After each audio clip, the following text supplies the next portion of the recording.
Order! Order! You are an incorrigible delinquent at times. Behave yourself, man!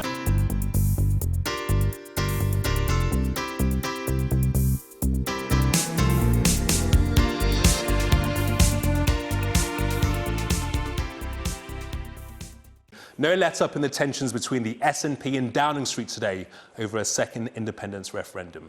Addressing the Conservative Spring Forum in Cardiff, Theresa May promised to fight to sustain this precious, precious union. But speaking to Sky News, the SNP's leader, Nicola Sturgeon, said the Prime Minister's position is unsustainable. I have tried very hard to find compromise ground with Theresa May. She said to me, and I took her at her word, that she wanted to find a UK-wide agreement with the devolved administrations.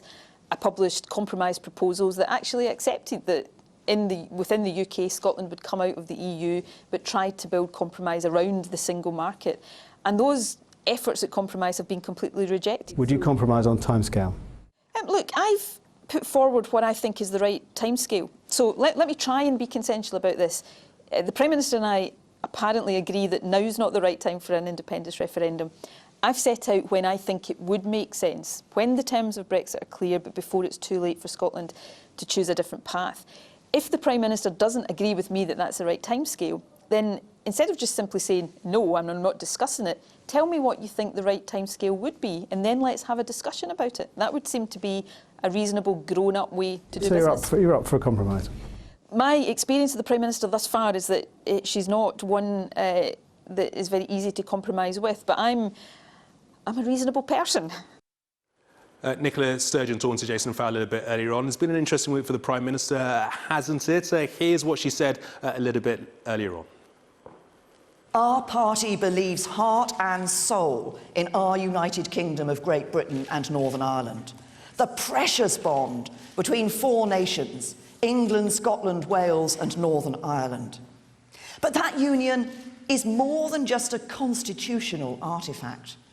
It is a union between all of our citizens, whoever we are and wherever we're from. It is now clear that using Brexit as the pretext to engineer a second independence referendum has been the SNP's sole objective ever since last June. But it would be bad for Scotland, bad for the United Kingdom and bad for us all. OK, talking about this is Stig Abel. Good to see you, Stig. Always a pleasure having you on the show. Let's talk about Theresa May, Nicola Sturgeon. Brexit has been an interesting week for the government, has been an interesting week for the SNP. Who do you think's played the better game this week? I think we might struggle to find that out over time. I mean, it seems extraordinary to me that Nicola Sturgeon wants an immediate referendum call, because everything is so much up in the air. But the thing I think she has done is she has dictated the pace of the week. She has dictated play. And therefore, you could argue it's the Prime Minister who's scrabbling around at the minute, sounding very unconvincing when she tries to make arguments about how single markets are important, arguments that she discounts when she's talking about Brexit, but likes to trumpet when she's talking about the United Kingdom. Let's talk about George Osborne now, Stig. It's been quite a controversial appointment. I think it's fair enough to say, for him to become the new editor of London's Evening Standard. Should he resign as an MP? Yeah, I think he obviously should do, and I suspect he will do. I mean, Tatton is one of those constituencies that's going to get erased when they reorganise them, so that's going to happen in 2020 anyway. And I have some sympathy. I'm an underqualified editor with more than one job, so I can empathise quite considerably with George Osborne. But it seems to me it is an insult to the people who work at the Standard that he's not a full-time editor. It's an insult to the people of his constituency that he's not a full-time MP. And it's probably an insult to an awful lot of other people who don't want to see someone taking 3 massive paychecks when he's just stopped being Chancellor of the Exchequer. The only thing I would say is if he's coming into journalism, he's in the right place, because he spent his career missing financial targets. So it'd be nice he can do that in another industry like journalism. Let's listen to him a little bit earlier on, and he was saying that his priority, first and foremost, as the editor of the Evening Standard, is to speak for Londoners. If the government does something that will benefit London, he will say, yes, I'll stand up to that, I will support that. He will call them out if the government does something that the newspaper that he believes is detrimental to the City of London. And there'll be some people who will be saying, well, it doesn't really matter how much money the guy is earning, doesn't really matter if he does juggling all these different jobs, as long as he's doing those jobs to the best of his ability, there's no conflict of interest, and he's balancing it all out and representing his constituents up in Tatton, then so be it. What's the problem with that? Yeah, no, you can make that argument. There are conflicts of interest because he's still a Privy Councillor. I think he also takes a lot of money from BlackRock. So how will the city coverage be affected by that? Is he going to learn information as a Privy Councillor that he can't talk about as editor of a newspaper? And in any event, I think that the bigger issue perhaps is that journalism is a serious job. Being editor of a paper, great paper like the Evening Standard, is a serious job. It's not like a paper round. It's not a part-time thing he does when he's squeezing in between other gigs he wants to do for cash. So I think there is an element of that. Look, the other argument you could make is London is a Labour city, traditionally. A sitting Conservative MP from a northern constituency now controls the distribution of 1 million copies of a free newspaper into London. That doesn't feel particularly sustainable. And if someone said to you, oh, look what's going on in Belize or Venezuela or Russia, where the Chancellor of the Exchequer waltzes out of a job, wanders into another vastly high-paying journalism job, you would be rightly surprised. But it's happening in the centre of London, in the centre of Great Britain today. If interesting point. Mr. Lebedev, the owner of the paper, I mean, what is his thinking behind this appointment? Is it because he knows that it's going to generate headlines, so that might well increase his readership, at least in the initial immediate future? I mean, why do you think he's taken this decision? Well, I wonder if I don't know. He's a Tory. He backs the Tories. He probably knows George Osborne a little bit. A free paper is very interesting. You can't really increase the circulation of the paper other than by increasing distribution. So people aren't going to buy a free paper. So it's not really necessarily about sales. It'll get the paper more talked about. He's a high-profile appointment. Lebedev only owns newspapers because he wants power and influence. There's this kind of farcical notion that he was the only proprietor ever not to wish to be at the centre of political things. That's not the case. He made the Independent back the coalition. The Standard has traditionally backed the Tories under his ownership. He's a political figure, and I suspect he wants a senior political figure in the newsroom as a kind of trophy. George Osborne is a kind of Lebedev trophy, I would say. Stig, always good to talk to you. Many thanks indeed for joining us this afternoon. Nicola Sturgeon has hinted she may be prepared to delay the timing of a second referendum on Scotland's independence. Scotland's First Minister says she is up for continued discussion about the matter with Theresa May, as long as the Prime Minister is prepared to compromise. But Mrs May repeated again today that a referendum would be bad for Scotland and bad for the UK. Here's our Scotland editor, Sarah Smith. Cheering and clapping, the SNP don't look like a party whose referendum hopes have been dashed. And let there be no doubt, Scotland will have its referendum and the people of this country will have their choice. They will not be denied their say. Fighting talk, readying the troops for battle. They are eager to engage. But how can the SNP promise a referendum when the Prime Minister has said no? How can you say you definitely will have a Scottish referendum when the Prime Minister says she's not prepared to discuss it? How can you promise I do that? think that there comes a point where just because a Prime Minister, who, remember, with the greatest of respect, is a Prime Minister that has one MP in Scotland, just because she says she wants to stand in the way of the Scottish Parliament, it doesn't mean that we should just accept that that is right. Ultimately, you have to. There's nothing you can do about it. You know, we've seen this week already, the Prime Minister, when she realises she's in an unsustainable position, she's pretty quick to engineer a U-turn. The position she is in is not a sustainable one. It appears as though things have got pretty acrimonious this week, you tweeting about the Prime Minister not being elected yet. Would you say relations between you and Theresa May are now at an all-time low? Look, we've got a disagreement. What I'm saying today is that let's try and work our way through that disagreement. Because what the Prime Minister has done is not put herself in opposition to me or to independence. She's absolutely within her rights to argue against independence. What she seems to be doing is putting herself in opposition to the democratic will of the Scottish Parliament. I just don't think that's a sustainable position. Nicola Sturgeon is telling her delegates she thinks she can force Theresa May to change her mind. She told me she might be able to compromise on the date of any referendum. But the PM ruled out even talking about one for at least 2 years. And you can't negotiate with someone who won't speak to you. Theresa May, in Cardiff today, certainly does not sound as though she is about to back down. It is now clear that using Brexit as the pretext to engineer a second independence referendum has been the SNP's sole objective ever since last June.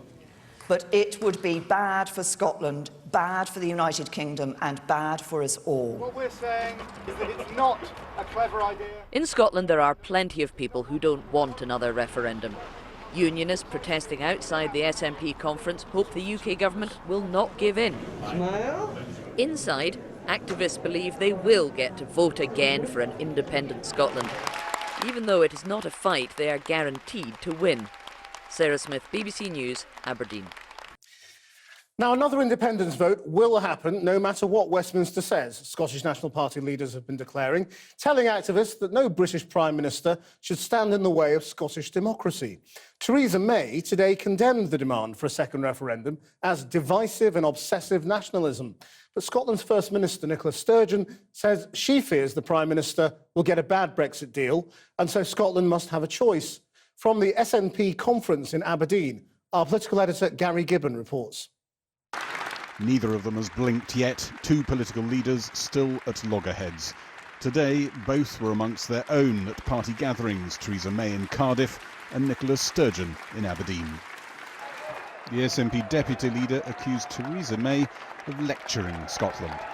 You might have seen her on Prime Minister's Questions, wagging her finger towards Scotland and lecturing us on what is good for us, as if we were naughty children who should shut up and sit on the naughty step.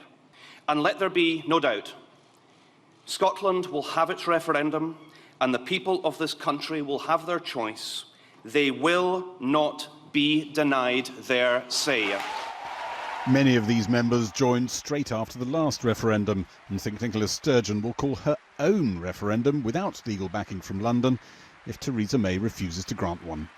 I don't believe her. She can say no. She can't say no? No. Well, she said no, but I don't believe it. It won't hold? It wouldn't hold. Do you think it's helping your cause or hers? Our cause, I think. But the more she says no, the more determined the Scots get.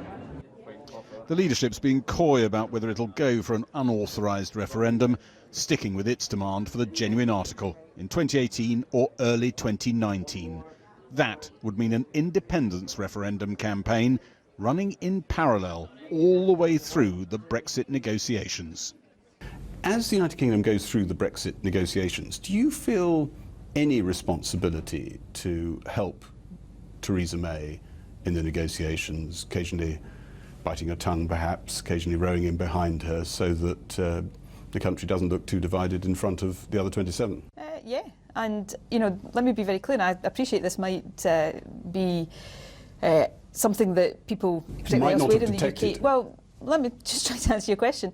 I want the UK to get a good deal. Why do I want that?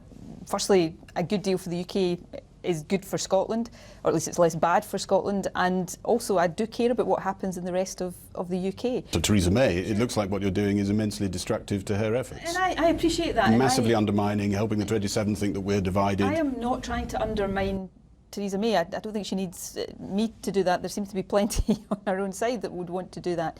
But I also You can't want argue that's Scotland... the effect, though, can you? Look, I'm the First Minister of Scotland, so equally it shouldn't surprise people to know that I want Scotland's interests to be protected and respected.